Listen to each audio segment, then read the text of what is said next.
ভালো ছেলে একটার লগে আর একটা ছেলে যদি বন্ধুত্ব করে, দোনো বন্ধু একসাথে হইয়া গেছে কোথায়? বাজারে।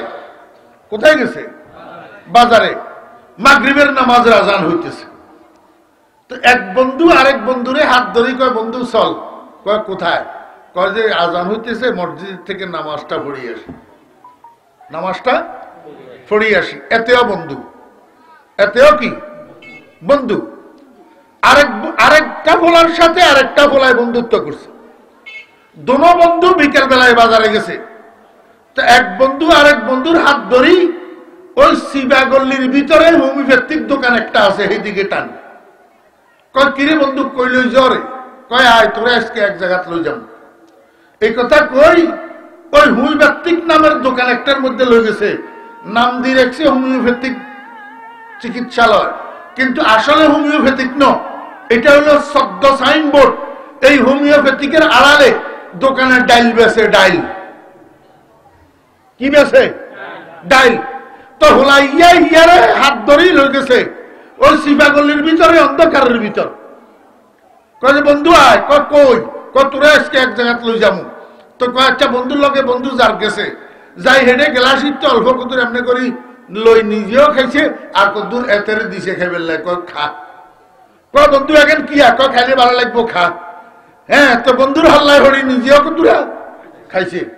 একদিন জন খাইছে, পরের দিন হোলাইয়া ধরে হোলাইয়ার আবার লই গেছে। লই যে আরেকদিন খাওয়াইছে, দুদিন খাওয়াইছে, আর একখানা হালকা হালকা অভ্যাস হইয়া আছে। এবারে 3 দিনের দিন কয় বন্ধু আজ যাইতি না, হাতে নিজে কর। এবারে হাতে আজ নিজে কর, আজ যাইতি না, চলসা। তোর 3 দিনের দিন হাতে লই যাই খাওয়াইছে। এই করতে করতে দোনো বন্ধু ডাইল খোর হয়েছে। কি খোর হয়েছে? ডাইল খোর। আল্লাহ পাক রব্বুল আলামিন কে আল্লাহু ওয়ালিয়ুল্লাযিনা আমানু ইউখরিজুহুম মিনাজ যুলুমাতি ইলান নূর। আল্লাহু আকবার। দুইটা মানুষ চায়ের দোকানে, একই টেবিলের দুই পাশে দুইটা চেয়ার, এই দুই চেয়ারে বসে দুজনে নাস্তা করছে। নাস্তা শেষ হইতে হইতে মাগরিবের নামাজের আজান শুরু হইয়া গেছে। দুজন একসাথে কাউন্টারে গেছে, কাউন্টারে নাস্তার বিল পরিশোধ করছে। নাস্তার বিল পরিশোধ করার পরে একজন গেল, ও বেরা দোস্ত আবাব, মদের আসরে, জুয়ার আসরে, সিনেমা হলে, ওই টেলিভিশনওয়ালা চায়ের দোকানে। আরেকজন গেল মসজিদে, আরেকজন গেল মসজিদে মাগরিবের নামাজ পড়ার জন্য। ঘটনা কি? আল্লাহ কয় ইউখরিজুহুম মিনাজ যুলুমাতি ইলান নূর। আল্লাহ যাদের বন্ধু হয় হেতেরে আল্লাহ টানি অন্ধকারের থেকে আলোতে নিয়ে যায়। আলো কি? আলো হইল মসজিদ, আলো হইল নামাজ। আর শয়তান জাতের বন্ধু ইউখরিজুনাহুম মিনান নূরি ইলাজ যুলুমাত। হেতেরে শয়তানের টানি আলোর থেকে অন্ধকারে নিয়ে যায়। অন্ধকার কি? অন্ধকার সিনেমা হল, সিনেমাওয়ালা টিভির সামনে, অন্ধকার মদের আসর আর জুয়ার আসর। এবার আলো আর অন্ধকার যে দুই ভাগ, এটা বুঝছেননি? জি। আবার অরিজিনাল কথায় ফিরে যাই, পুরান কথা। আল্লাহ পাক মানুষের কয়টা আলো দিয়া ফাটাইছে? একটা হইল দৃষ্টির আলো, একটা হইল, আরেকটা হইল জ্ঞানের আলো, আরেকটা হইল কি? আমার বেরা দোস্ত আবাব, এই জ্ঞানটাও দুই প্রকার। জ্ঞানটাও কয় প্রকার? 2 প্রকার। একটার নাম আকলে মাআশ, আরেকটার নাম আকলে মাআদ। একটার নাম আকলে মাআশ, আরেকটার নাম আকলে। একটা হইল পার্থিব জীবন সুন্দর করার জ্ঞান, আর একটা হইল পরজীবন সুন্দর করার জ্ঞান। আমার বেরা দোস্ত আবাব, আপনার কাছে 3 বিঘা জায়গা আছে, 10 শতক জায়গা আছে, 50 লক্ষ টাকা আছে, 6 তলা 2 ইউনিটের একটা ভবন নির্মাণ করবেন। আমি ফরিদুদ্দিনের কাছে আসলেন, আসি বললেন, হুজুর আমাকে আপনি একটা স্ট্রাকচার তৈরি করে দেন, একটা ড্রয়িং বানাই দেন, একটা প্ল্যান করে দেন, একটা এস্টিমেট লিখে দেন, কিভাবে হইলে আমার ঘরটা 6 তলা ভবন সুন্দর হবে, সাশ্রয় হবে, পরবর্তীতে কোনো ভুলের জন্য আমাকে আফসোস করতে হবে না, এরকম একটা প্ল্যান এস্টিমেট আপনি আমাকে করে দেন। আমি ফরিদুদ্দিন বলবো, ভাই আমার কাছে প্ল্যান এস্টিমেট করার জ্ঞান নাই। প্ল্যান এস্টিমেট করার জ্ঞান নাই।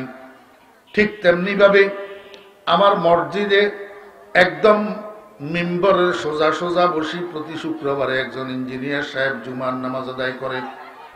ঘটনাক্রমে এক জুমায় আমি মসজিদে গেলাম না। মসজিদের সভাপতি সাহেব ইঞ্জিনিয়ার সাহেবের ইঞ্জিনিয়ার সাহেব, আপনি তো আমাদের মসজিদের পার্মানেন্ট মুসল্লি, সব সময় এই মসজিদে আমাদের হুজুরের পিছনে জুমা পড়েন, একজন উচ্চ শিক্ষিত মানুষ, সিভিল ইঞ্জিনিয়ার। এখন আজকে আমাদের হুজুর বিদেশে চলে গেছে মাহফিলের প্রোগ্রামে, আজকে একটু আমাদের হুজুরের মতো আপনি মিম্বরে বসেন, 1 ঘন্টা হুজুরের মতো বয়ান করেন। হুজুর যেভাবে মুখস্থ খুতবা দেয় আপনি আজকে খুতবাটা দেন, হুজুরের মতো করি আমাদেরকে নামাজটা পড়াই দেন। ইঞ্জিনিয়ার সাহেব কয়, ভাই আমি বিল্ডিং এর প্ল্যান এস্টিমেট করতে জানি, কিন্তু জুমার খতিব হওয়া আমি জানি না। দেখছেন নি, একজনে প্ল্যান এস্টিমেট করতে জানে না, আরেকজনে জুমার খতিব হওয়া জানে না। তাহলে এই 2 জনের কারে আপনারা শিক্ষিত বলবেন, কারে অশিক্ষিত বলবেন, কারে জ্ঞানী বলবেন আর কারে অজ্ঞ বলবেন? বলেন না। না ওই নয়, দুজন শিক্ষিত, দুজন জ্ঞানী। একজনের কাছে পার্থিব জ্ঞান, পার্থিব জীবন সুসজ্জিত করার জ্ঞান আছে, দুনিয়া কিভাবে সুন্দর করতে হবে, দুনিয়ায় কিভাবে সাজাইতে হবে, দুনিয়াকে কিভাবে সুখময় করা যাবে, দুনিয়াকে কিভাবে আরামদায়ক করা যাবে, সেই জ্ঞান উনার কাছে আছে। আরেকজনের কাছে কবর কিভাবে সাজাইতে হবে, ফুলসেরাত কিভাবে সাজাইতে হবে, হাসরের মাঠকে কিভাবে সুখময় করা যাবে, চিরসুখের কেন্দ্র জান্নাত কিভাবে অর্জন করা যাবে, এই জ্ঞান উনার কাছে আছে। কিন্তু বিল্ডিং এর প্ল্যান এস্টিমেট করার জ্ঞান নাই। আমার বেহরা দুস্বভাব, দুজন জ্ঞানী, দুজন শিক্ষিত।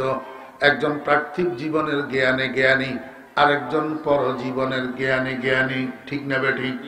তাহলে বোঝা গেল জ্ঞানও 2 প্রকার আছে। জ্ঞানও কয় প্রকার? 2 প্রকার।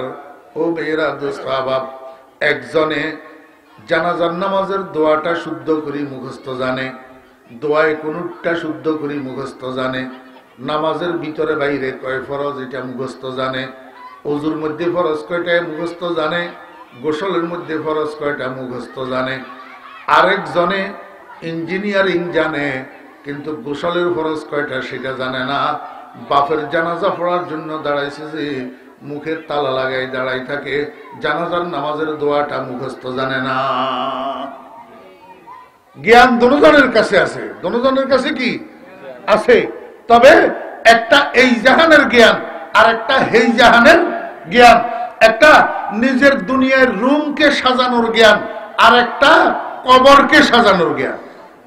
কথা বুঝছেন না বুঝেন নাই?